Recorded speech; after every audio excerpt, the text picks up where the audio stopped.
Hailing from the Jersey Shore and raised as athletes, the Airey Bros have always shared a passion for physical culture, athletic performance, and human optimization, always striving to be the strongest versions of themselves, mentally, physically, spiritually, and emotionally. Along the way, they've met some pretty amazing humans and have had some pretty epic adventures.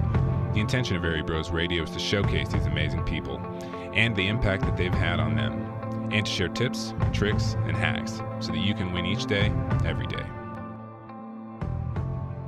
You're listening to Airey Bros Radio. Be there or be square, because it's all killer, no filler. Yeah, so what the whole plan was, and then I'm going to be talking to the Airey brothers in Colorado, 21 years from now, we're going to do this. We have this vision, our kid is going to be a scholarship athlete or go to the pros, but really you want them to have a lifetime of movement and sport and understand how to use their body, which I really believe is a form of intelligence in itself. I said, we can lighten up or we can tighten up. There's always going to be another brick wall in your way, right? But here's the neat thing I figured out. The brick wall isn't there to stop you. It's to show you how bad you want to get in. Sport, I believe, is like the greatest thing in the world. And I would never want somebody's life to be cheated from it because somebody had the wrong vision, or a different vision for it than them. The book that I just wrote, the newest book, is like my whole thesis on building a great team, what it means not only to be on a team, but also to be a great teammate. So this is Martin Rooney, and you're listening to Airey Bros Radio. Up, y'all. This is Airey Bros Radio, and this is episode 94 with Martin Rooney. You ready, Prince? You kidding me, Richie Rich? I don't even know where to begin. We covered so many epic things and got to tap into the psyche of Martin Rooney, so you better believe I'm ready for this podcast. Yeah, it's always a pleasure when we could get another Jersey native on here. But Martin's been in the game for a long time, training athletes, training fighters, training his kids. This was a great conversation. Goes all over the place. It was really good to get Martin's insight about coaching his daughter and the importance of having that balance of separating from being a parent, being a coach. A lot of great insight there. Man's got an epic book collection that was unbelievable. And at the end of the day, I mean, there's certain people that we have on where it's just like, I want to go out and do something. I want to create something. I want to be a better person. I want to do more. I want to give more.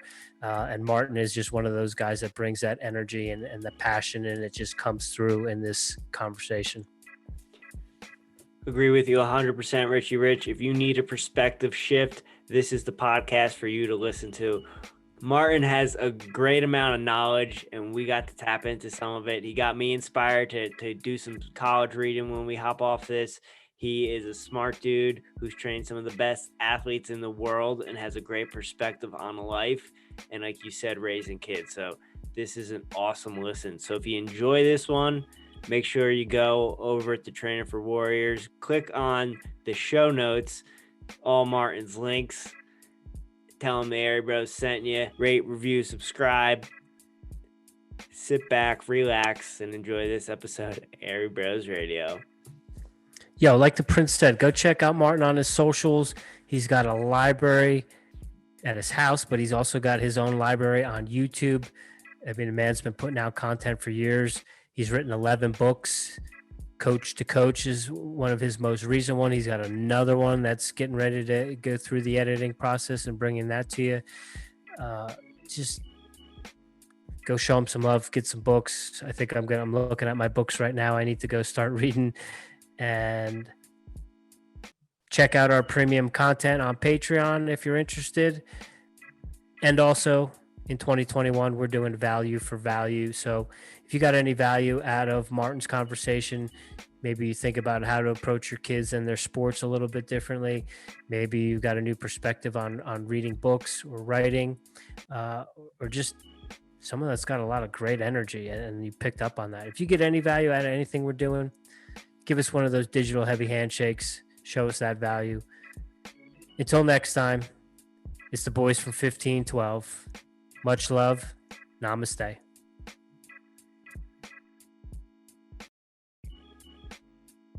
You're listening to Airey Bros Radio. Be there or be square, because it's all killer, no filler.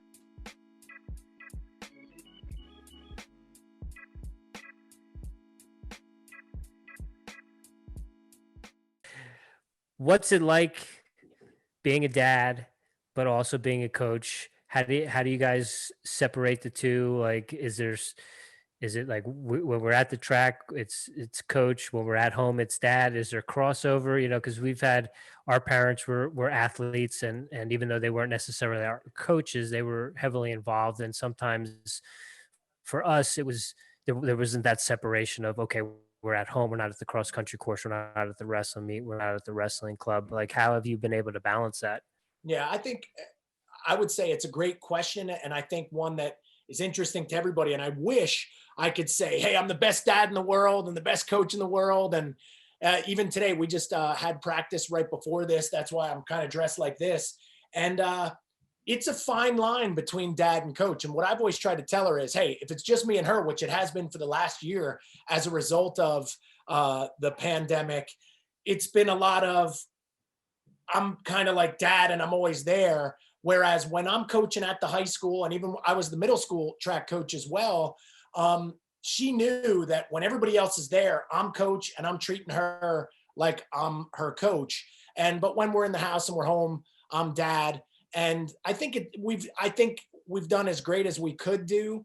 But I'm sure she wishes I was still traveling as much as I used to, because, man, you know, having your coach in your house is tough. But yeah, definitely. Here's something really interesting, and maybe every dad could benefit from this. Today during training, I was given some feedback and some critiques on technique, and obviously she didn't want to hear it, and obviously she wanted to get back home. And so I think the session went good, but it could have been better. And in the car, this is what I always do, and this is pretty valuable. I said, hey, who cares more about you than anybody else that you know? And then she has to say, you, Dad. And then I said, and who knows a lot about this stuff that we're doing? Like, who knows a lot about this stuff? You, Dad. And I said, so do you think I would tell you anything or say anything that would either jeopardize your performance or wouldn't be the right thing to say? And then she knows. And then I always say this, hey, I'm on your team. Like, we're on the same team here. I'm not here to be adversarial, but I'm going to push you. And that's what a coach does. And by the time we got home, and this was important too, I gave her the biggest hug, and I make sure that I do that every time after training, because I think there is what you brought up, this crazy fine line where you can make a big mistake and drive your kids away from the sport, or push too hard, or put tremendous pressure on them that then they're nervous to perform because you're there. And I never wanted that to happen. And because of that, I always try to make sure that doesn't come up in our training too. And is it the kind of stuff where, like you said, once you get home, you give her a hug, hugged it out, you walk inside, it's just dad, there's no talking shop, no whiteboard Wednesday type stuff? No, then you wouldn't know me, because like that, all I do is talk shop. See, that's the problem. So all I got is shop, man. I'm stuck in my house. So that's one daughter. I have 4 daughters and my wife. So I'm stuck in the house with 5 women. It's been 11 months. And again, training is my passion, you know, like training is my passion, fitness, exercise, you know, and then you can even take it as we went down a level, sport, and then into sport, whether it be martial arts, track and field, like these are my biggest interests. So I'm always going to be talking about it or showing some exercises. And I really believe in that regard.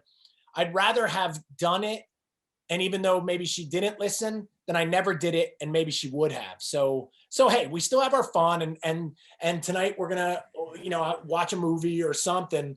But definitely, you know, I usually have my feet on the gas at all times, and because, you know, the season is potentially coming, we're gonna find out about that, and I don't know, I get amped up about it. So yeah, so meaning I'm still dad here. We had dinner, we talked about other stuff. Hey, what's going on? But I'm always bringing up sports, because that's all I kind of am interested in.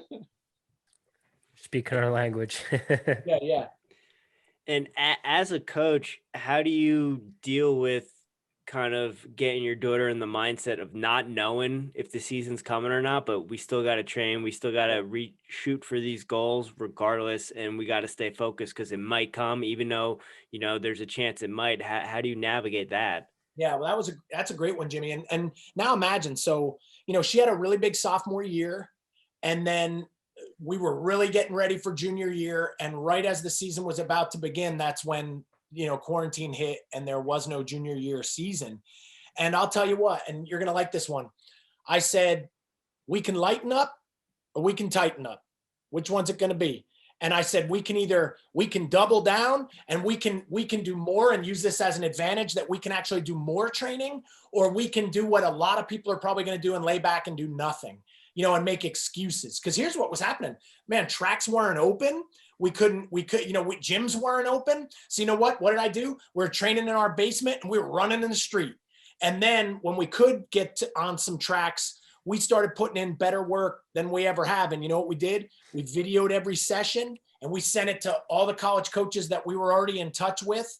And we just went harder. And I'll tell you what, through all the challenges and the really tough stuff that has happened during this quarantine experience, the greatest experience, and I'll count it as a top 5 sport experience in my life, is my daughter, called me upstairs. I got up there, she was crying.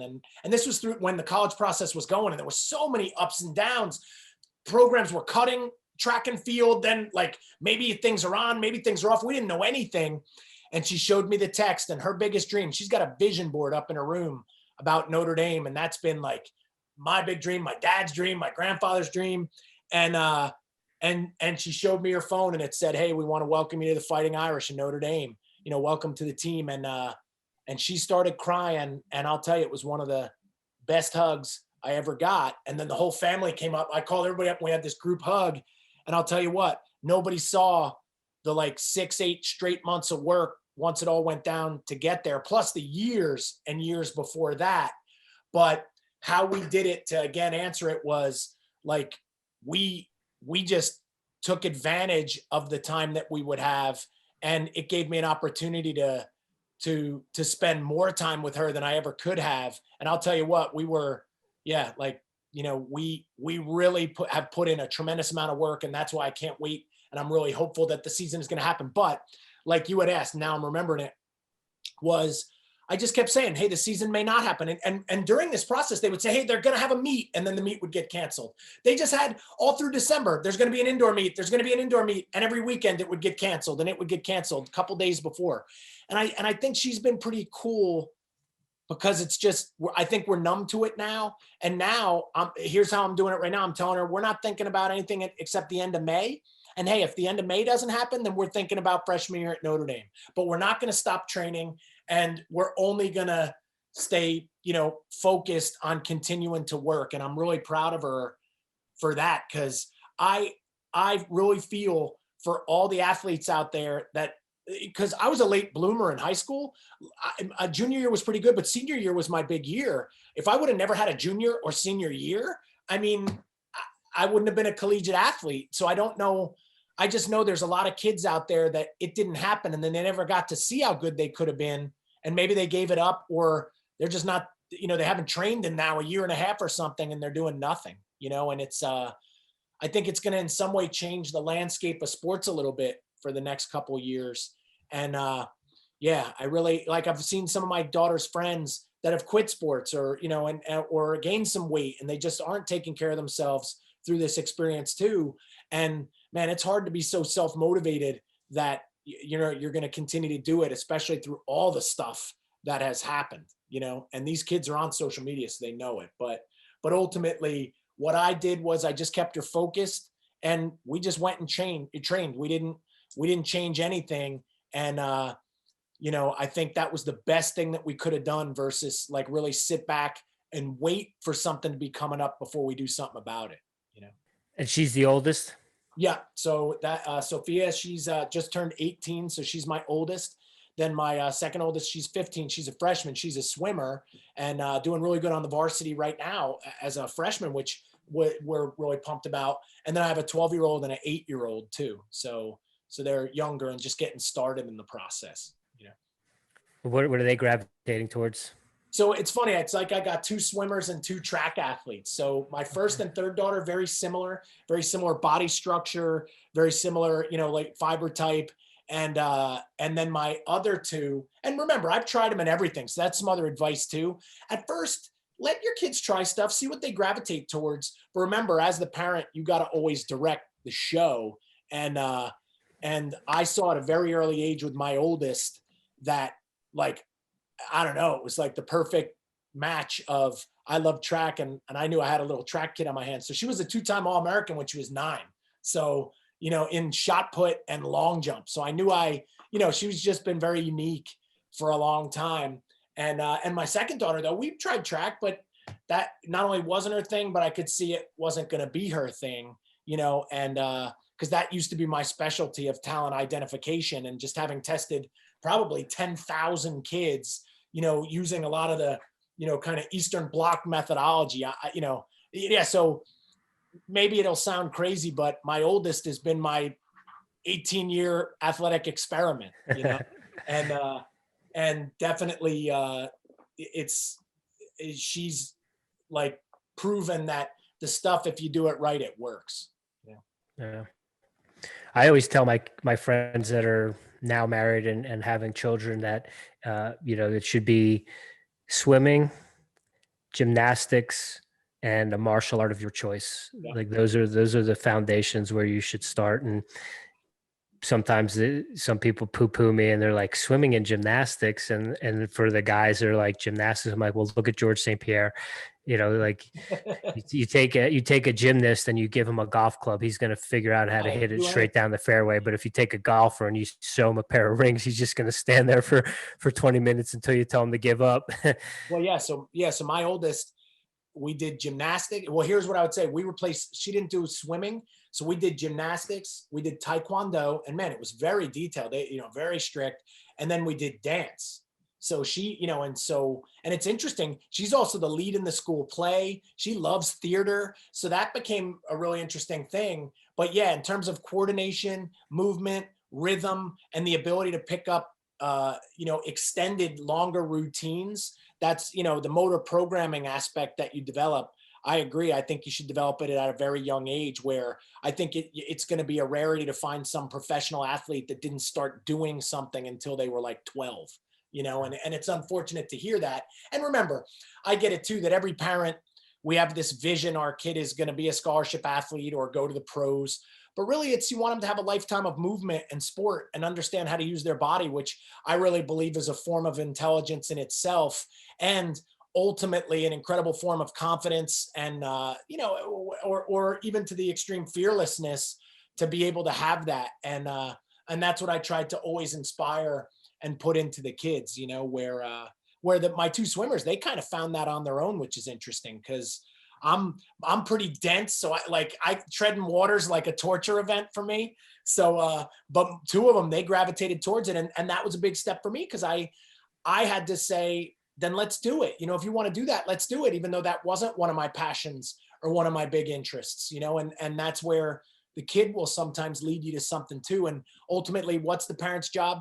To be very supportive, to learn as much as they can and nurture, positive, attitude and events for your children.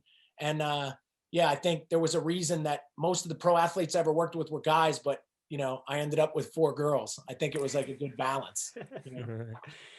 So you said the goal is lifelong movement. So if your 12 and 8-year-old came to you when they get to that age and they might not want to join a team, but they want to still continue to move and do their own practices, would you be okay with that? Or do you think there's something in that team sport or competition that you learn from and grow from? Of course, being a part of a team and learning. It's funny that the book that I just wrote, the newest book, is like my whole thesis on building a great team, what it means not only to be on a team, but also to be a great teammate. And these are great skills that we're not usually taught, but I would say, but if my kid said, I want to be, just do dance or, some unique event that's singular, I would support him in that too. But I guess it's weird because I'm biased right now, because for the last 11 months, we haven't been on really many team sports because you're not allowed to do anything. So I've been taking them to the gym and we train in the evenings, all of us, and we've been having a good time with it. And I'm happy with the progress they're making, even though they're not around a lot of other kids. But I do believe, I wish they're not in school either. It's like we've been doing online for 11 months. So they don't even, I don't know how it is in Colorado, but the kids here aren't even back in school. So that I think is the stuff they're missing, is just the social behavior and the connection and the camaraderie. So, but again, if my child said they didn't want that, I probably wouldn't force them to do something that they wouldn't like, because my fear would be then they would hate the sport, and that isn't the goal either. But yeah, I guess I'm biased right now because we haven't really been doing team sports in so long. I'm getting used to not doing it.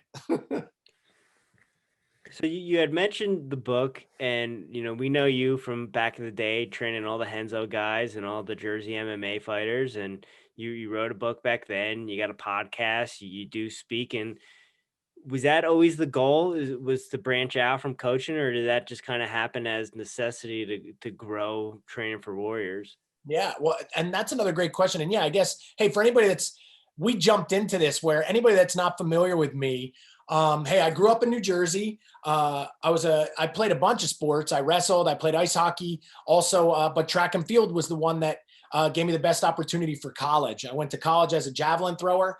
Then I went to the Medical University of South Carolina and got my degree. My undergraduate degree is in health and exercise science. Then I got a degree in physical therapy. And then I got my master's degree in health science after that, because I was just so interested in it. And in a weird twist of fate, I made the U.S. Bobsled team.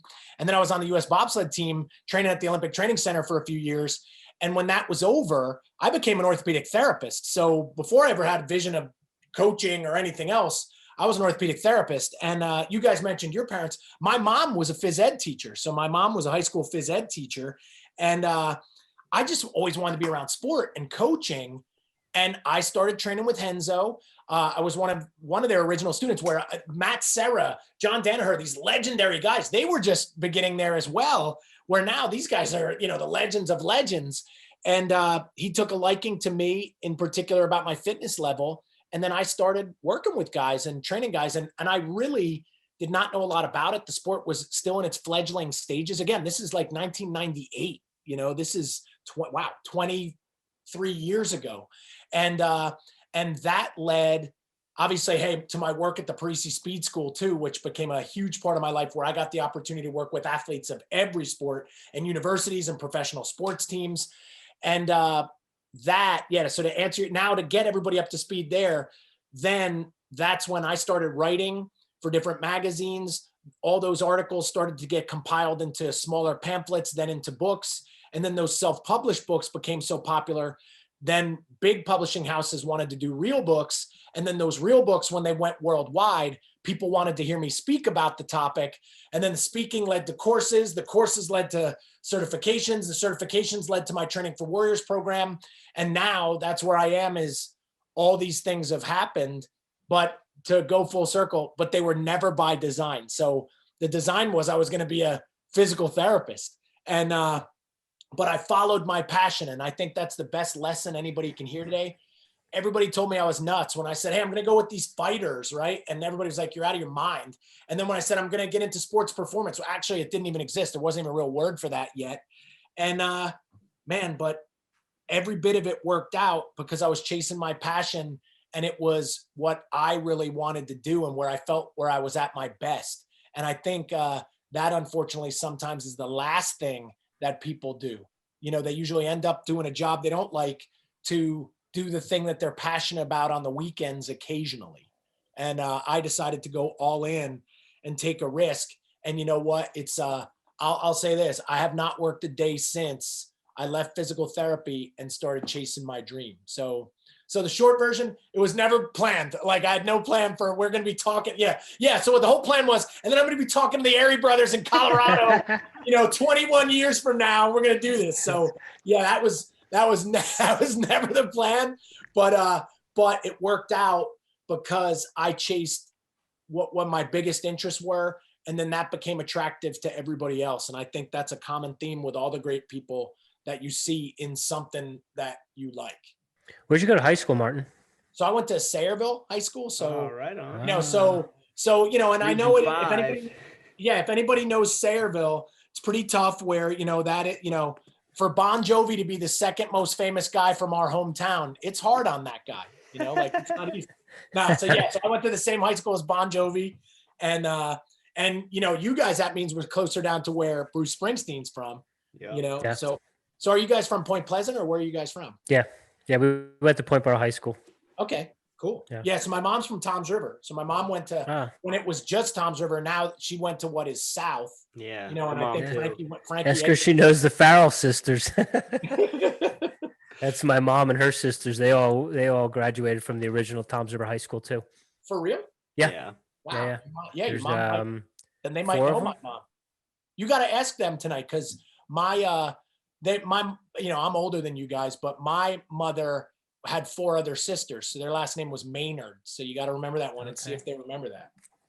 Yeah. Small and world. then that's crazy. Was Danaher wearing a rash guard all the time back then too? All the time to to weddings. That's Sarah's wedding.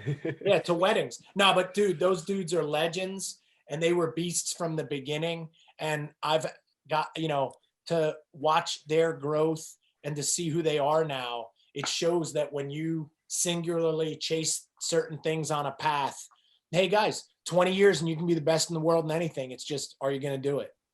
And arguably now, both of those guys in whether you say MMA, jiu-jitsu, they're considered the best in the world, and one has a belt around his waist to prove it, and the other guy helps a lot of people get them, and it's, but yeah, it was a really unique time. If you would have seen the Shark Tank of where we were and how it was in comparison to watch the development of it now, but incredible to see, the impact that they're having today. You can only be super excited about that. Yeah. So you said chase and passion is key. That's the key is chase and passion. Was there any point when you were chasing that passion where you were like, maybe I should go back to being a PT, or was it smooth sailings the whole time? Yeah. Hey, here's what I always say. It's never smooth sailing. I just gave a speech at a high school the other day, and I said, there's always going to be another brick wall in your way. Right. But here's the neat thing I figured out.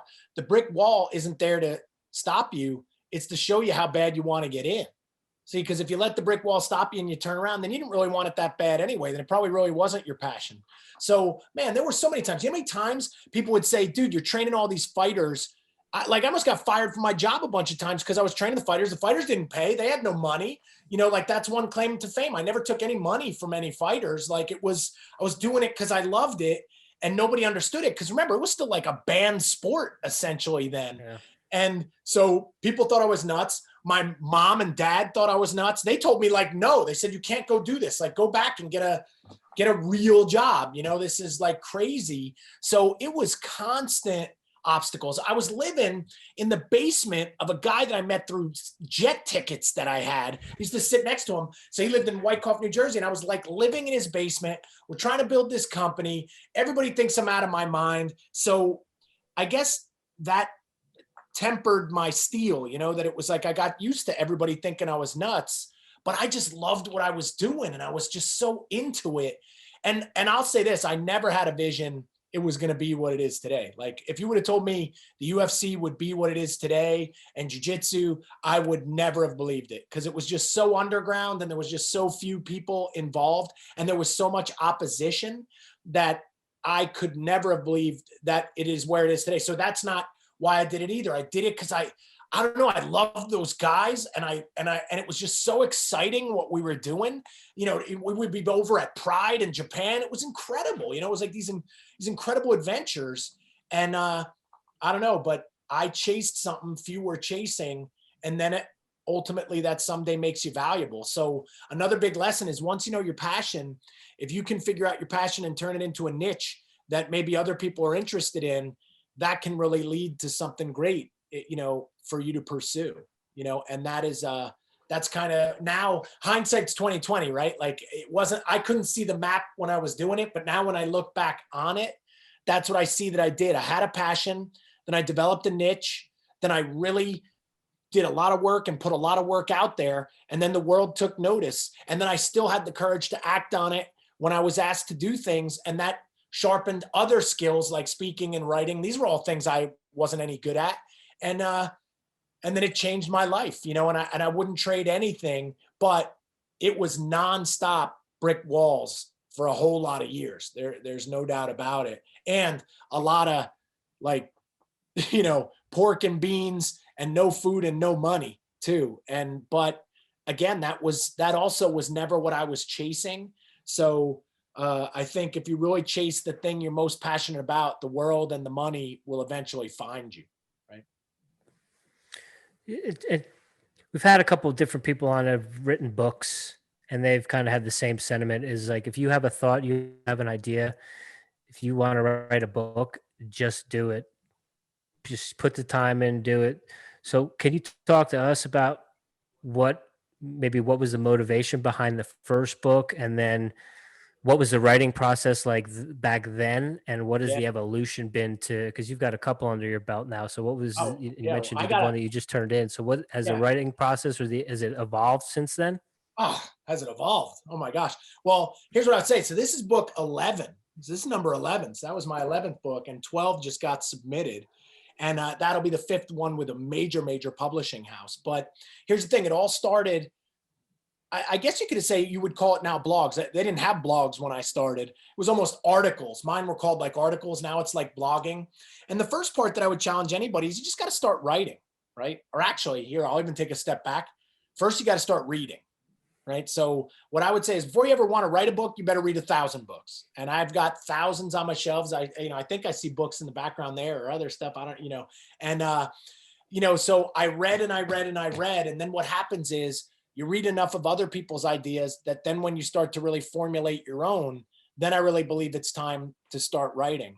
And where I was very lucky is I got invited to be on the editorial council of Gracie magazine in Brazil. And I started writing a couple monthly articles for them for over a decade. Also, by the way, for free. So all the, like, guys, before you think it's so glamorous, hey, so a decade and a half of free speaking and writing and training, and then cool stuff happens. But those articles, I started to write them and say, well, man, why shouldn't I write them that as if they were all going together in a giant volume?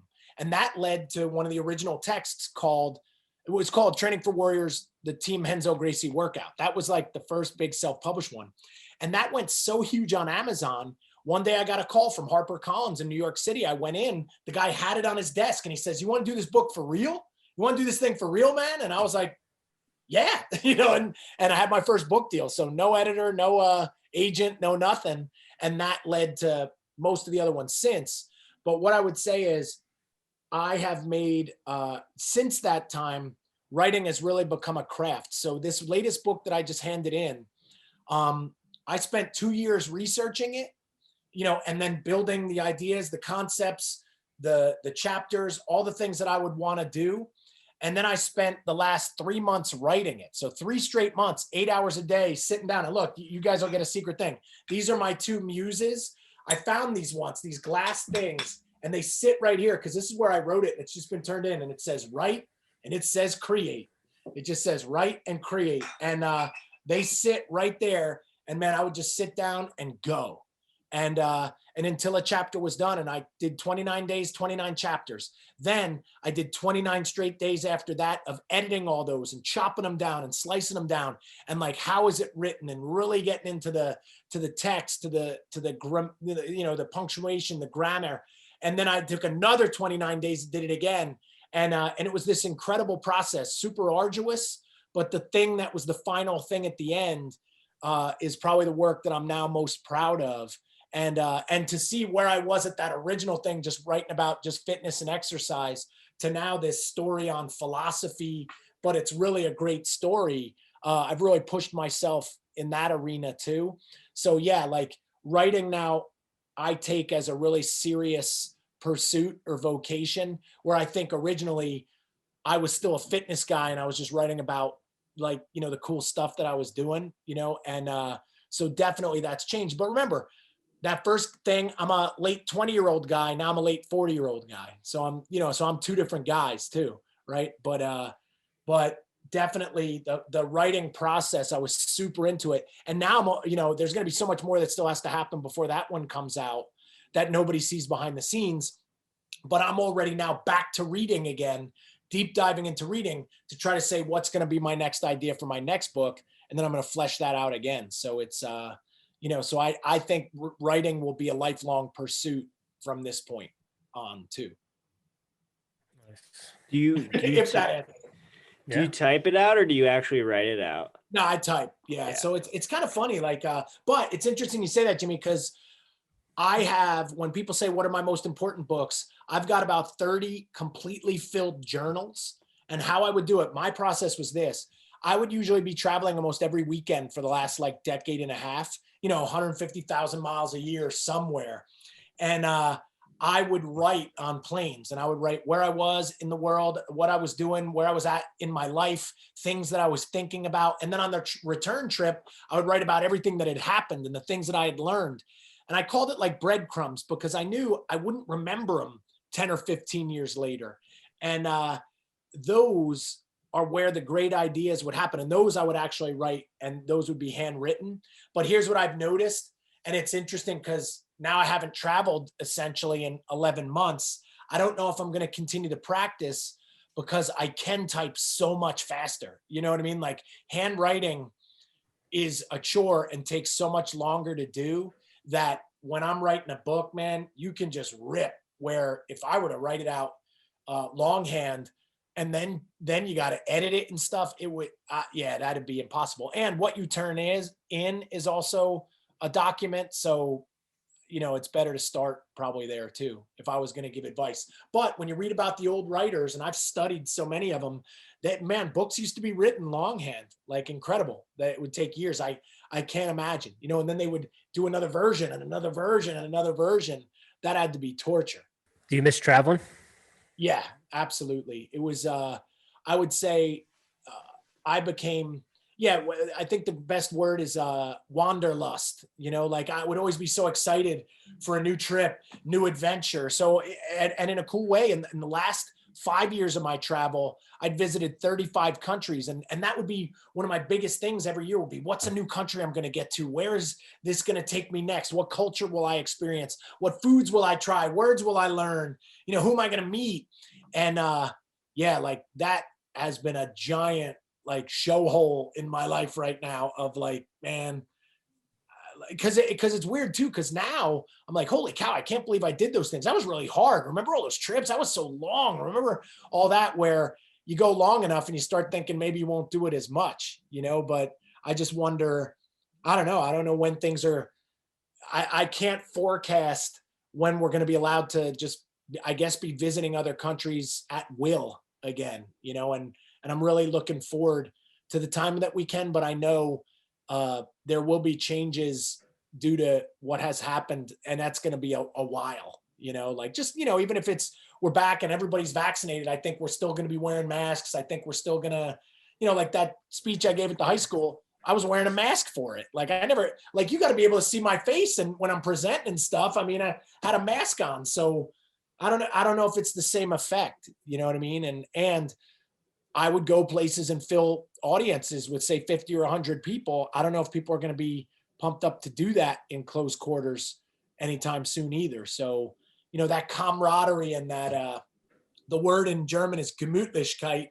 The word in Danish is Hygge, where it's just kind of like everybody together and just like fired up and having a ball. Like, man, I can't, that's kind of where I'm at my best. I like being gregarious and I haven't had a chance to do that except kind of Zoom calls in a while. So I'm looking forward to that again. But yeah, short answer. Yeah, man, I miss training and man, I'm dying. And I still got some places on my list, and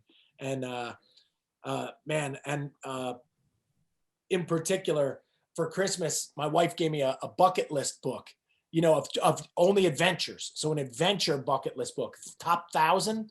And holy cow, there were many that I have done, but there were many more that I hadn't. And I got a few picked out that like, I'm going to be like watching to see when some of these are allowed. And I think I need to go somewhere and really challenge myself physically, What are you thinking? What stoked your bliss in that book? Yeah. Well, the thing that fired me up the most is I got 2 speeds, right? Like people would always say in judo, when I trained at the NYC, they would say, man, Martin's got 2 speeds, asleep and ferocious. And it's kind of like I have those 2 speeds because I guess it is. It's like my fiber type. I have this theory that your fiber type kind of dictates your personality a little bit too. And as you can tell, I'm more like a fired up guy, you know, like I don't need caffeine. I don't, you know, now here's the thing. So man, I can walk a really long time. I can run super fast over a short distance. But if you ask me to jog anywhere, I'm like the worst on earth. Like that in between part, I'm horrible. And I've been looking at these, you know, the word trek really stood out, or walk, you know, and what I'm finding is, and I'm identifying, there are these incredible, whether you want to say paths or treks or historic walks in almost every country. They got them all through the UK. They actually have them all through the US, whether you want to say from the Appalachian Trail or the Pacific Trail. But man, this one that is calling to me, man, and it's been calling to me my whole life. And they had like a couple page spread on it in this book, which no other ones had it. You fly into this city, I guess, in Tibet. And for like 18 days, you walk 3 to 5 hours a day, acclimating just to the base camp of Everest. So it ends at base camp. And I don't have any visions of trying to climb Everest. I really don't. I've read so much about it that, man, I don't even want, I don't need to go there. But just to stand in the presence of that mountain and to have made it to that point, I haven't tested myself on some kind of like, 2 or 3 week endurance event like that. And it's calling me. So in particular, and it's funny, like I'll show everybody right now, I got my shoes off right now because I did a 4-hour walk today. So I've been building up ever since Christmas, and I'm working up to, now I'm at 4 hours and it's daily. And I'm going to see how far can I walk a day that could I be ready for one of these trips that I would just blast through it, and why my shoes are off is, man, my feet, I don't know, guys, if you haven't walked 4 hours in a while, man, my feet are, you feel it, so I think that's the thing, is I'm always trying to test myself but being realistic. I don't want to do something where I could get injured, but I do want to do something that mentally and spiritually, I'm not the same guy when I come back, and I haven't had one, that's what my trips used to be. And I want another one of those, and that one, I got a lot of books on my shelves about Everest, and I don't know, there's just always been something calling to me about it. So that's the one that stoked the bliss the most. Nice. We love it. You ever read Born to Run? Oh, absolutely. McDougall's books, his other one too, I'm losing the other name, the Heroes book, both of the one where they're, the World War book where those guys were running through the countryside is, is that Natural Born Heroes, I think, or something. Yeah. So, that one, all those were great, man. Really great. The reason I mentioned Born to Run is I'm a 3-time top 20 finisher of the Leadville 100. Wow. Holy cow. 7th was the highest. Yeah. To see you're running, but you guys already mentioned cross country. See, like cross country is like my kryptonite. Like that would be like the opposite thing. So I'm either like really incredible for a minute, or I'll just go walk for a really long time. But you do that, like go jog somewhere, I'm wrecked, definitely. But hey, well, watch this. I'm going to, what we're going to do? We're going to do a little cool tour. I never do this with a lot of people, but we're going to look at this is the Training for Warriors office, but in here, I love, this is my cool thing to show off. So one, when you talk about travel, check this out. So this is, this is my, so you see, look, so I do a lot of, here's where I'll do some cardio, and I just look at my map, and on my map, man, I'm trying to figure out how to do this, right? Is, all the places in the world that I've been, and traveled to. So that's where all the pins are. And then if you look here, what I always say, and up on the top is some of the cool trophy stuff, but this, and then, and what was how they're categorized. That right there was what I read just last year. So those are all the books last year. And then they're going to get incorporated now into my shelves, but that is my book. No book gets on it until it's been read and categorized. That's right? impressive, So, sir. Yeah. So watch this though. So you'll like it. So obviously you've probably read some of Carnesi's books, and if you look, I've got everything from, hey, how to run the sub 400, minute mile to, hey, even like Diana Nyad, like doing super endurance. Here's some great stuff on Zatopek, so this is all, oh, wow. The kind of that section that we were just talking about. But then when we get into like, here's Born to Run, like you were just talking about, just to show like, hey, when I do these, but look, this one, you got to read Scott Jurek's North, where he runs the entire Appalachian Trail. Incredible. And then Long Walk, some people argue wasn't really true, but from everything from Mirandy's into the Wild, all those kind of things, like all those books just, they call to me. There's something about it that, like, this whole section is about like this, how do you test yourself and take yourself to the next level. But down here, we got all the different martial arts books. If you guys can see it, so everything is really, really categorized. Here's all physical training, sport performance. Here's all motivation. And, obviously I put my books there. All Zen, everything else. Hey, got to read a lot of stuff. This is all about wealth creation. This one, again, all motivational classics, coaching. And it's, like, I don't know, like what I like doing is when people come over, we just look and discuss and talk about books, and, but what I like to show is, when I'm trying to find when we were talking. Yeah, there it is. So look, there's Natural Born Heroes too. Yep. So if you could see it. So no book gets on my shelf if I haven't read it, but at the same time too, I consider myself, it's almost like a better reader than writer, where reading is my biggest hobby. I guess you could say, if someone were to say, what's my hobby? And it's the thing that drives like my, cause look, like there's another one, like all, more bookshelves filled, even on my desk. Look, like I got all the books show there, which this is nuts. If you want to know how I am nuts about books, if you look down here, can you see all those books down there? Yeah. So all those books, right? What all those books are is anytime I see a book that I loved, because I go to a lot of either vintage stores or places where you can get them cheap. Whenever I find a book that I love, I still buy it, even though I already read it. So every book that's on the floor there, I read it. But then when I meet somebody, here's what I used to do. People would come over. We'd have great conversations or mastermind sessions, and we would discuss something. And I would say, man, I got to give you this book. And then I would give them the book. And now they're all just sitting here because I haven't had it. You don't have anybody to your house really anymore. But I got all these books waiting for great conversations, because I think one of the coolest things is to give somebody a book of exactly where they're at the right time. And it's one that really clicks with them and goes. So you found I am a bookophile. And again, I'll challenge everybody, man, before you want to write one, you should read a whole lot of them, because that's where, I don't know, like what I just showed you guys is my brain and who I am. It's really like that. All those sections were a composite of like who I am and what I've become.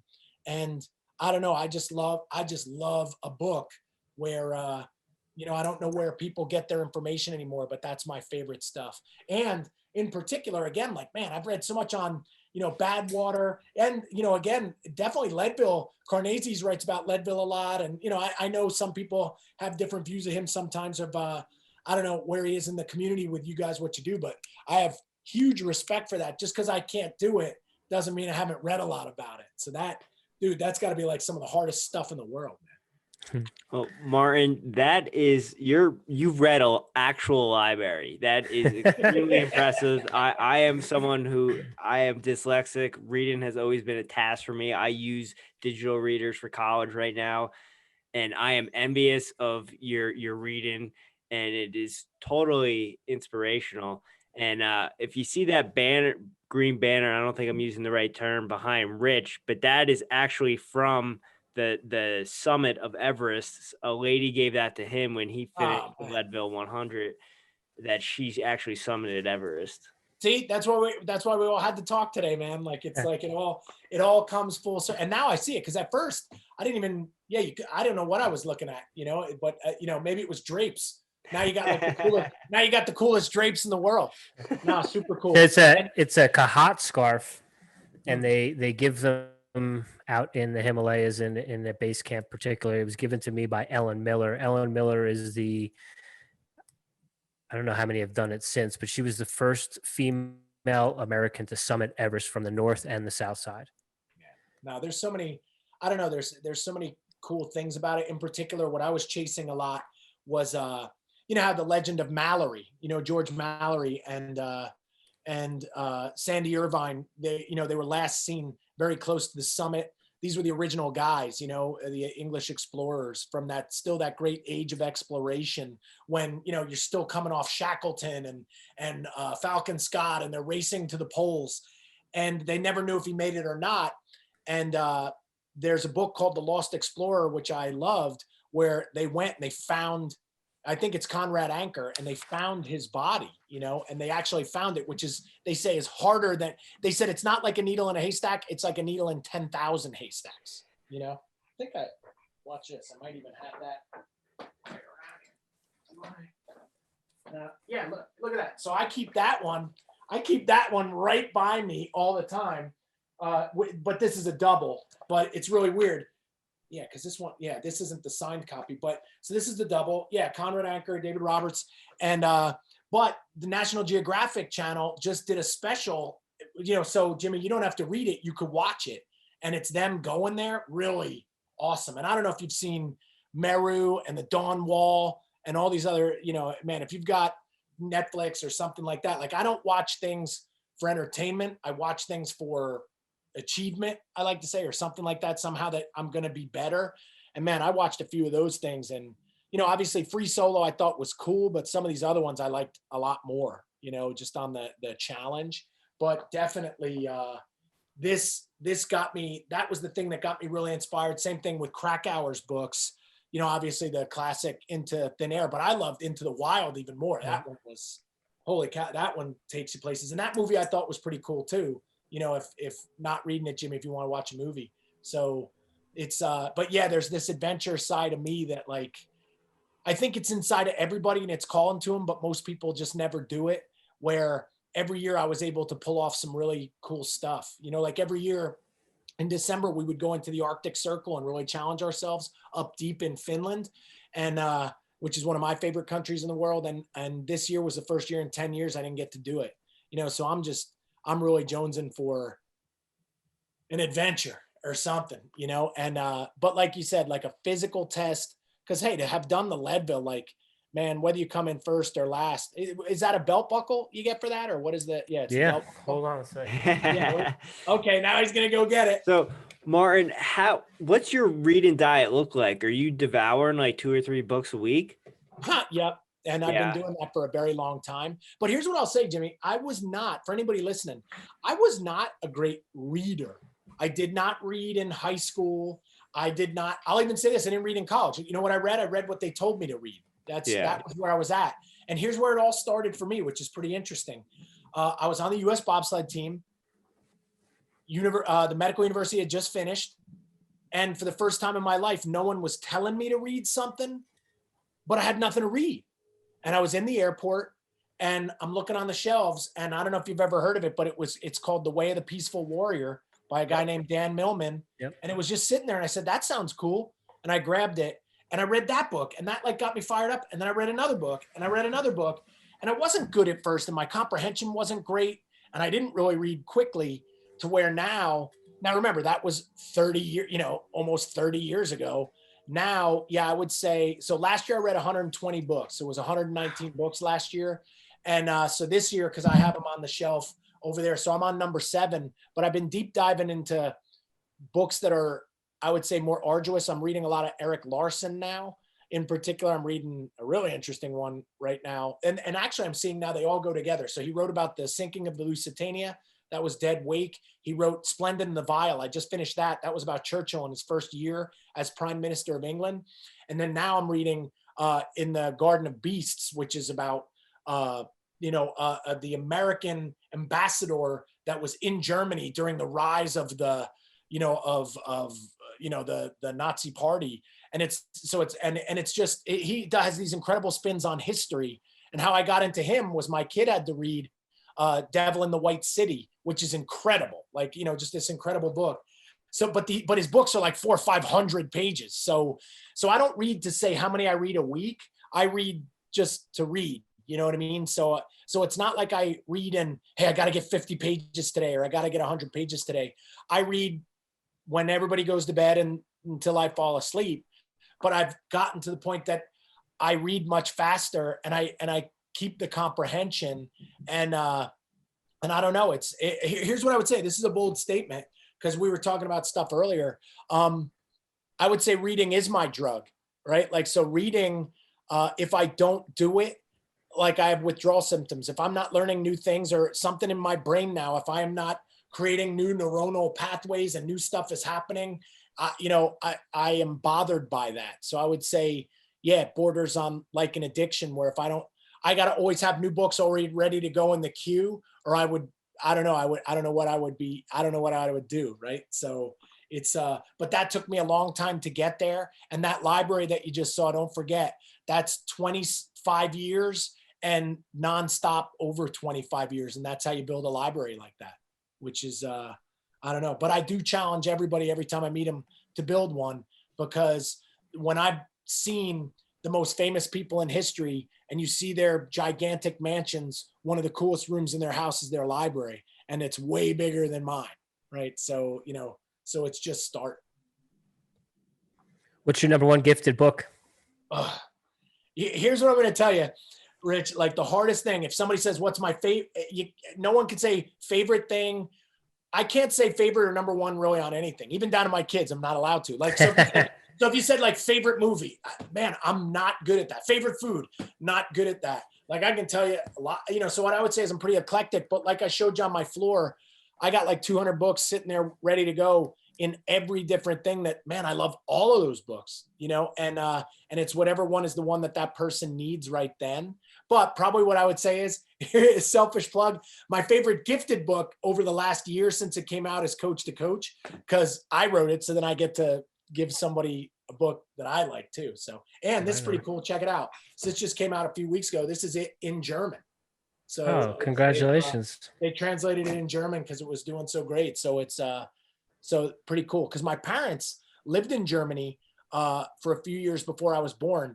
And I think they're the ones that got me into this vision of traveling. And, they would always talk about their adventures, and it always inspired me. And my parents thought it was super cool to see it come full circle and see that in that language, so it was pretty neat. Nice. So here it is, Martin. Boom. See, people have no idea, man. Like that. Look at the size of it.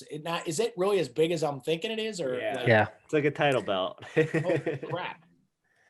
They have. What is it? Under 25 hours. Under 25 hours. Yes, they have different like. Like what's the best belt? They have two. It's under 25 hours and under 30 hours. Yep. And under 30 is a smaller one that looks, more like a regular belt, fashionable, who you're not going to like turn people's heads, so to speak. Yeah. But when I went, so I kind of had the same thing in 2014. I was like, I'm going to do this. And so I worked at the gym, worked at the school, and I picked up a part-time job working retail. I worked all winter into the summer. And then after school got out in June, I packed up my car and I moved to Colorado for the summer and lived in Leadville and trained specifically for the race, only with the goal to get that big belt buckle. Yeah. I didn't have a, other than to run under 25 hours, I didn't have a time goal or a place goal or anything like that.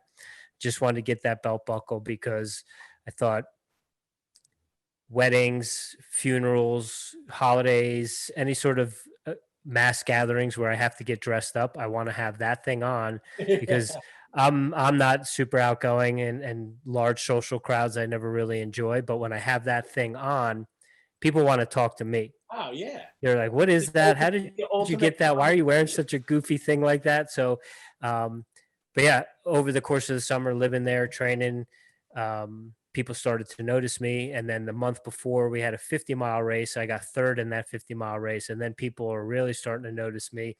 Like, you're going to do really good. I'm like, I just want my belt buckle. I didn't wear a watch, didn't have a pacer, didn't have a crew or anything. And then coming through with 40 miles to go, I came through the aid station and there was a volunteer pacer. And he was like, hey, man, do you want anyone to run with you? And I was like, yeah, let's go. So he ran with me for 40 miles and he kept asking me, he's like, do you want to know what place you're in? Do you want to know what time you're running at? I'm like, nope. I just want to get my belt buckle. I'll find out when I get to the finish line. He's like, all right, man, I think you're going to be stoked though. And so come across the finish line at like 11, somewhere between 11 and 11:30 p.m. everyone's patting me on the back, high-fiving me, giving me hugs. And I'm like, well, what place am I in? They're like, dude, you finished 7th. Oh, hey. Dude, you know, and here, for anybody listening, you may not have an idea of what that's about. You know, that's what I'm trying to see. Was it, I want to say I read something recently, like, did Goggins run that race? Is it, you know, that, okay, because that's where I'm, you know, see how my brain, it's pretty good on remembering stuff that I know I read his book last year.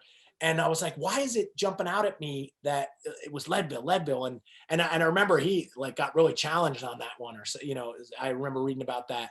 So yeah, because at first I was like, was it Jurek? Was it Carnazes? And then I was like, no, is it Goggins? And you know, so no, but having read that stuff, I know that's like I have no fantasy of trying that, man. Like, so that, you know, so congratulations.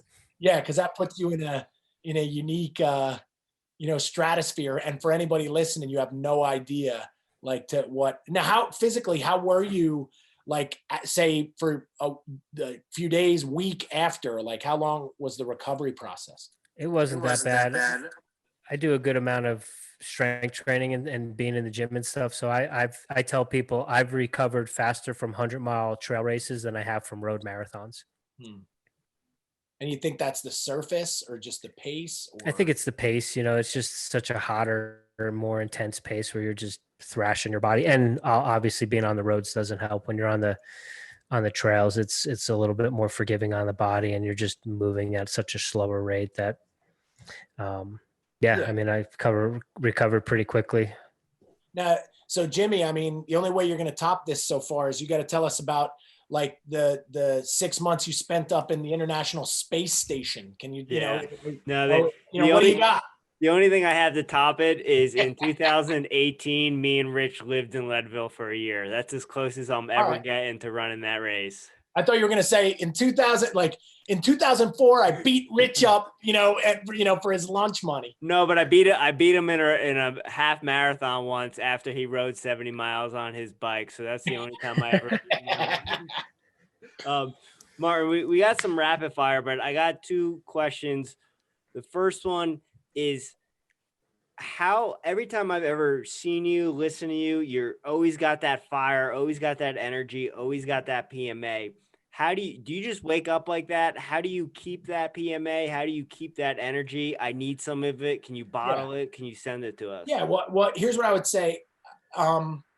It goes back to what we originally talked about, right? Like, it's passion. Like, look, we're talking about things that I'm really interested in. Like, man, when I hear, you just saw, so I showed you my library. So it's like, wow, that's the stuff I really like. I want to hear about that. Tell me about that. That's amazing. I'm fired up. Where if you start talking to me about things I'm completely uninterested in, then I'm going to be a passionless guy a little bit too. So I think the message is always, if you're doing what you were born to do and what you're supposed to do, and you find that intersection, you can spend as much time there as you can, you're going to be amped up. And that's why I had said earlier, man, when I switched, it wasn't that I disliked therapy. It's just that wasn't my exact wheelhouse. That I don't know. There was just something that wasn't who I was supposed to be. And I think when you figure out what that is, that energy starts to really come out. But I would also say, I don't know if everybody, and everybody shouldn't try to be like me, but I'm amped up. Like, maybe when I was a kid, they called it hyper. Now it's, my wife sometimes calls it OCD a little bit, which I disagree. And I don't think that that's a negative thing. I think when somebody's super focused or hyper focused, that's an asset, not a weakness, but what I would say is, I have learned that, or here would be the cool line, right? Or when you look about flow, I saw some Zen thing, and it was like, the object of life is to actually be in the flow state all the time, right? And in a way that when you do things, time just flies by, like you've done it, whatever it is that you're doing that is cool and you love it, and it's just flying. The ultimate goal in life is to spend as much time there as possible. And that's been my pursuit for a long time. So look what we've talked about. Like, I love training. I love travel. I love challenges. I love reading. I love writing. I love speaking. I like doing these and talking to interesting people. And all of a sudden, if I do that all day long, then maybe I'm this hyped up guy that never runs out of energy, but if I don't know, was, here. So if you took me to Home Depot and you wanted to ask me about, like, nails and wood, or take me to a furniture store. Like, that's where my wife will be like, you never care. We changed the sofa. You don't even know. I'm like, yeah, I'm never going to know that. I'm not interested in that. I'm not, that doesn't fire me up.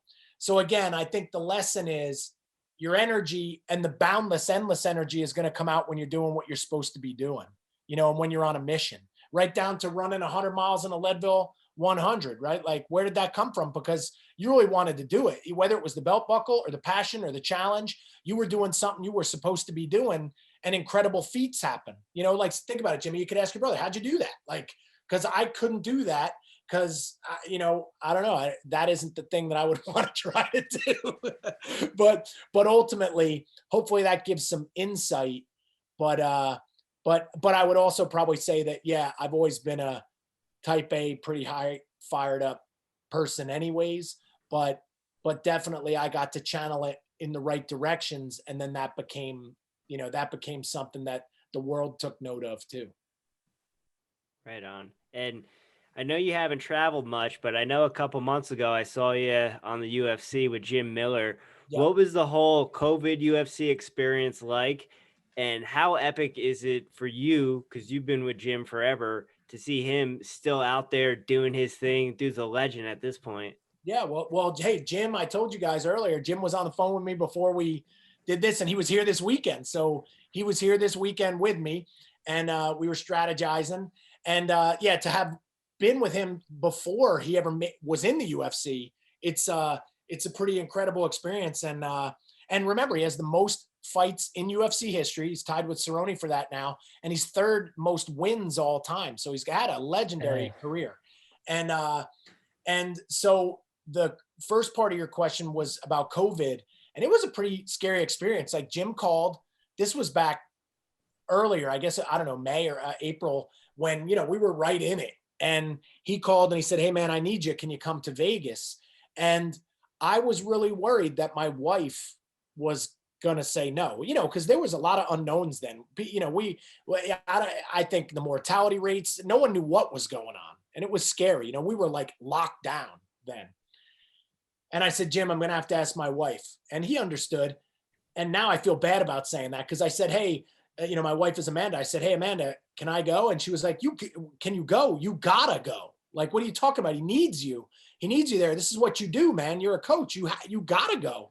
And it was weird. The first one, so we went, you got there, and they quarantined you, but they quarantined you with the fighter. So it was me and Jim in a hotel room, and then the other guys in our camp in another hotel, another room next door.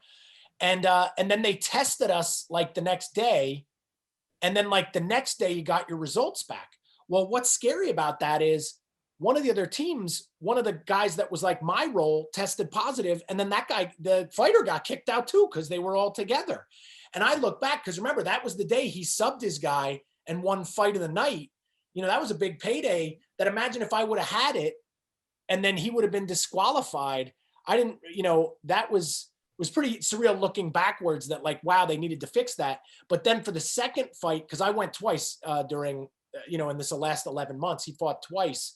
The second time we had to test before we flew out there. And, and then you tested again when you got there. But it was definitely a surreal experience, man. We had to stay in the hotel room to train. You didn't really go anywhere. We had temperature checks 2 times a day. 2 different COVID tests early in 3. So you had it before you got there, when you got there, and then the day before the fight.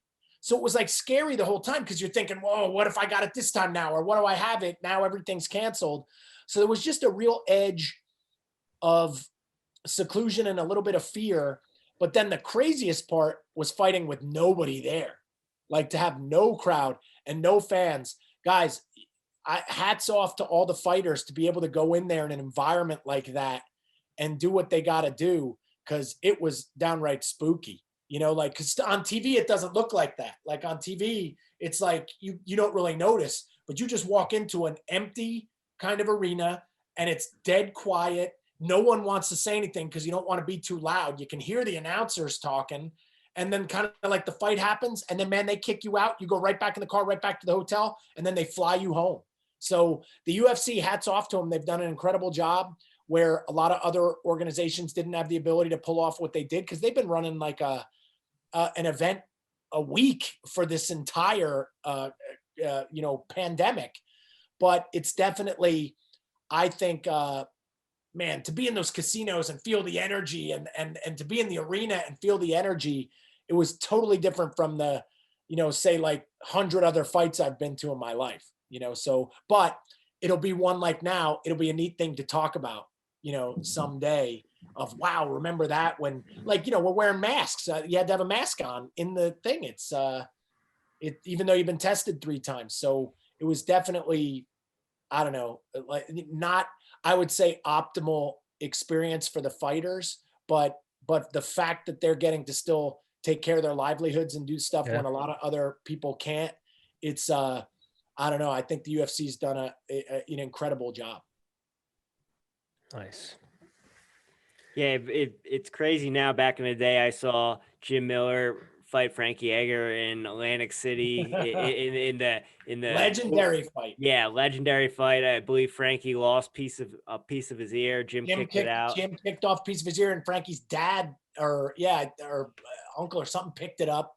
But Frankie won that fight, and then they both trained with me together for a long time, after that, and everybody got along great, and they're great friends, and Frankie's the best, man. So it is, people don't know that they fought and this was very early in their careers, like very, very early, only a handful of fights in. 2007, I think it was, maybe. And now both of those guys combined, where if you took total MMA fights, I bet they're closing in on 100 fights between them, which is, crazy. Cool.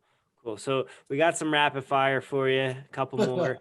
Do you have a daily ritual or a daily practice? Well, I got both. I would. Do I have to answer one or the other, or what? It's whatever people call it. That's why I throw them both out there. All right. Was that? Oh, I'm supposed to say what they are now? Yeah. Okay. When I hear rapid fire, I'm thinking there's going to be another question. No. So I would say, obviously, daily practice would be reading, without a doubt. But neat daily practices. I wake up first thing, I have a huge glass of water, and then I essentially fast till noon. Like, I don't really eat till noon. I've been doing that a long time. And then I eat light, and then I don't eat but pretty much one big meal a day at kind of, in the evening. So those, I would say, are little practices. Also breathing. Hey guys, if you want to read a really cool book that I also read last year recently, it's called Breath. Man, I'm thinking, hang on, I might go walk over there. I think the last name is Nestor, if I'm remembering it right. So look that up. But, man, just incredible, because I've read so much on breathing, but the way he did it, he made it almost this like historical account and some really neat things that I've really focused a lot more, periodically, say 3 or 4 times throughout the day, to really focus on completing really, really complete breaths from not only the diaphragmatic breathing, but into the upper chest and everything else, and just spending a lot more particular attention through breathing through my nose as well, that I always didn't do a good job with. So if you read that book, dude, it'll change you. Like, that one is really, really good. And then, man, I do some form of physical training and I do some form of reading every day, no doubt, and then little other practices. I put every one of my kids to bed. I got something to say to each one of them every night. And a cool practice that we didn't always have that we have now is we all have dinner together just about every night too, unless we're either at practice or something, where we never did that. And I think that's been a great thing. And what was it? Habit or practice? Ritual or practice? Ritual. Yeah. So yeah, I guess I would take it. Hopefully that's enough. Is that good? That's perfect. Yeah. I think you mentioned it already, but are you or do you not do any coffee? I would say, here's what's interesting. I never drank coffee ever until, I guess I would say, when I got into my 40s, and I didn't drink it. You know how people say, oh man, I can't function until I have my coffee. I got to have my coffee. But I will say my taste buds have, I want to say, radically changed, because when I used to have coffee, I thought it was so gross, where now I enjoy it. But I'll actually even just have decaffeinated. So my wife got a Nespresso maker, and holy cow, like, it's like really good, but I don't do it for the effect. I will have the occasional coffee for flavor, but I get her to buy decaffeinated ones just so I can try to see. Cause I actually would say, and I've heard this before, maybe you guys know, my system, I think, is so stoked up that caffeine, there are a small percentage of people that have the reverse thing. Cause even when I was younger and I would try a pre-workout drink or something, I would like crash. Like I didn't feel better. I felt worse. So I definitely, and also I would say too, on the ritual, you could say, Jimmy, or habit, I'm 8 hours and 20 minutes. I got a habit of sleep. And so I really fear that if I started having caffeine at the wrong times, would that start to really interfere, not just with the length of it, but I've read a lot on sleep too, with also the quality of it. And I'm a huge defender. That's like another one of my non-negotiables, so like my family knows it. They know it. Like, I'm just like, hey, I gotta get enough sleep or I can't be me. But I think it's weird that you even have to say that, because we're the only species on planet Earth that deprives itself of sleep and then finds, and then self-medicates with things like caffeine to think we feel okay by not getting it, where, I would say, So that, so the short answer is I guess I'll have some coffees, but I'm not like some, these people I see that it's like they're having, when I would be in like Finland or Denmark, they're having 7 or 10 coffees a day, and it's just, I don't know. I think as much as you hear great stuff about it, there has to be a point where it's maybe not so, maybe everybody needs to go to bed more, Yeah, for sure. What are you listening to right now? Podcast, music, anything like that? Okay. Well, yeah. So here's what's interesting is because I read so much, I don't do as much audio. Like I'm definitely a visual. Like if I were to say what type of learner am I, I'm a visual and then kinesthetic. Like I learn through even like moving, and I learn through seeing it. I'm not good. My mind wanders if I just put on headphones and just listen to it. I don't have very good comprehension in that regard. So, but I love music. So, and in particular, it's pretty neat. I guess this is what stands out. My daughters are getting really into music, but they're getting into like, I don't know. I guess, at first I would want to say 80s, but even 70s. So my kids are listening to a lot of AC/DC, Led Zeppelin, Queen, and we're having a lot of fun where it's almost like these were big bands for me. You know what I mean? It's like they skipped even back. Like yesterday, my daughter asked me about Nirvana, but it's almost like they even skipped that generation and they went one earlier. And we've been listening to a lot of that. And at our workout last night, they put on the AC/DC channel and we were just hitting that up. So I would say that's where we're doing a lot of listening again, which is pretty neat because, I wasn't always listening to that as much. But again, what I would say is maybe we could substitute that with reading. And that's where, mine, it's about that book rotation. What are you reading right now? Yeah. So like I said, right now, like the current book that I am just going through right now is Larson's, it's called In the Garden of Beasts. But the one I read before that where I challenged myself and, hey, this guy is interesting. I don't even know how to say his last name right, but the guy that wrote Fight Club, Chuck Palahniuk. How do you say it? Palahniuk, I think. Yeah. So that I don't know how to say it, but I just got an advanced copy of a book or like a book that he had just come out with called The Invention of Sound. And dude, it's a mind bender, but I see this guy's style and what he does. And man, that was the previous book to that one. And I read that like in a day. And, but guys, of all the books I've recommended today, that one is, if you know anything about that guy, it's like really racy and really scary and really some really deep, dark stuff. But I'm trying to see how authors are now putting stories together in fictional novels and how they do it.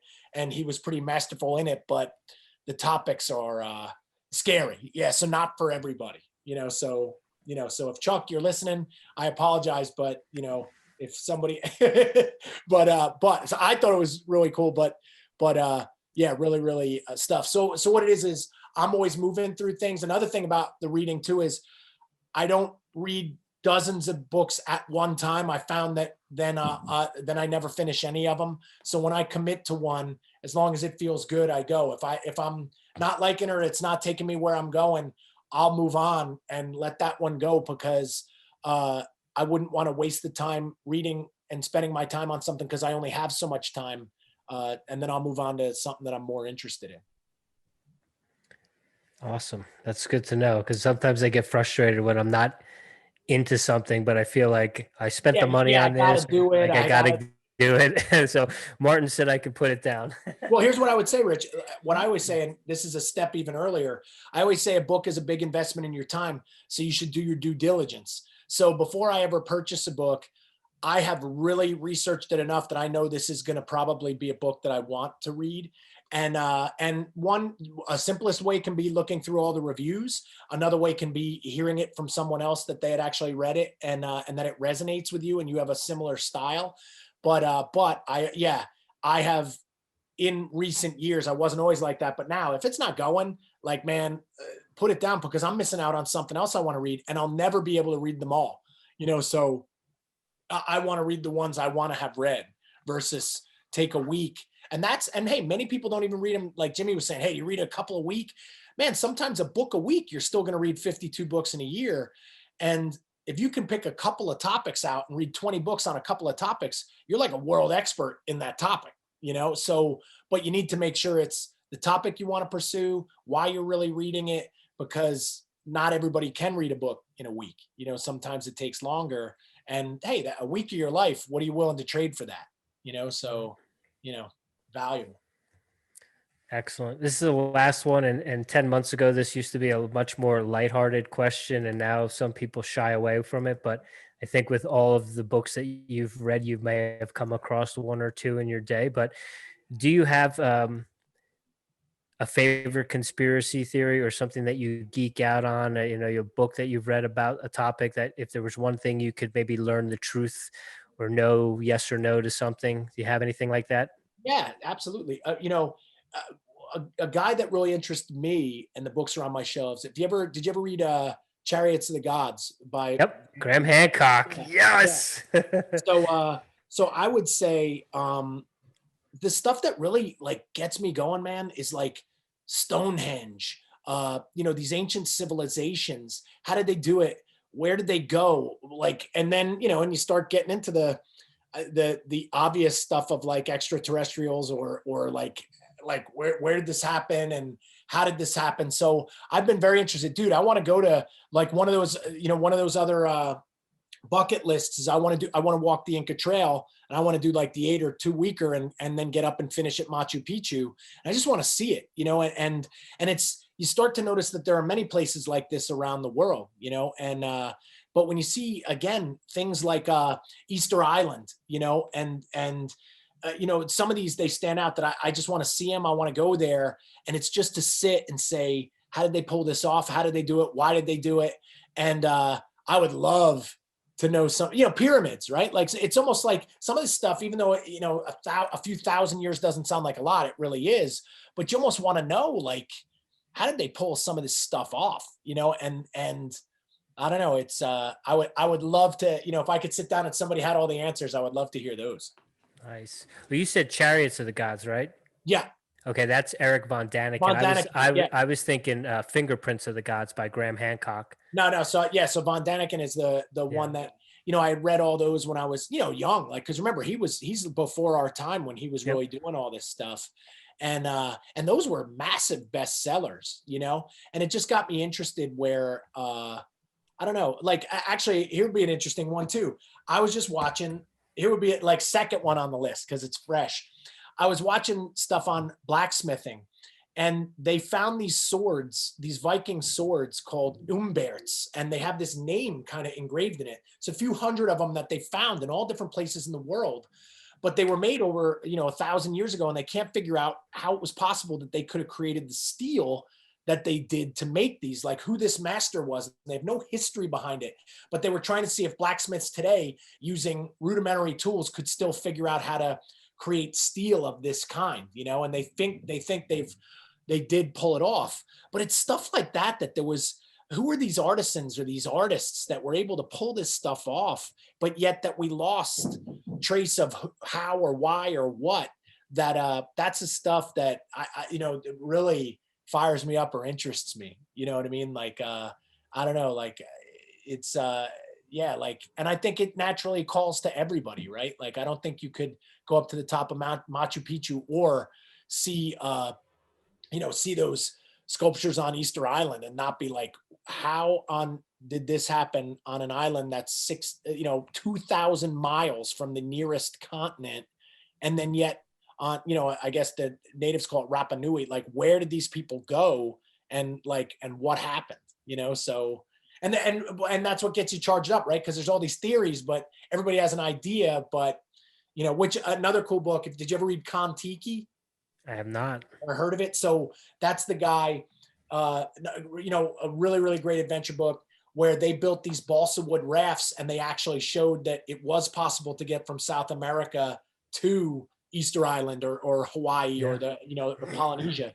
And I don't know. So, these are, those are all the kind of things, that's the stuff I geek out on that probably nobody would know about, for sure. I love it. They would probably think I'm just doing push-ups in my basement. But if you're into Von Daniken and Chariots of the Gods, and you haven't checked out any of Graham Hancock's stuff, I would suggest you check out his books. My favorite of his is Fingerprints of the Gods, which, I mean, basically a lot of his writings is that we are a civilization with amnesia, and that there was some sort of cataclysmic event that wiped out a more advanced civilization than us. And that's how we have things like Machu Picchu and the pyramids and these other things. And we just haven't been able to unlock the code of history to figure out what really happened. And hey, because think about it. You see when they track it, it's whether you want to say Atlantis, right? Like, how they, if you look at the Greek narrative, there's a whole lot of stuff about, they always talked about this incredible civilization. And then they describe it as a cataclysmic event, that maybe some of this was passed down as oral history by the survivors.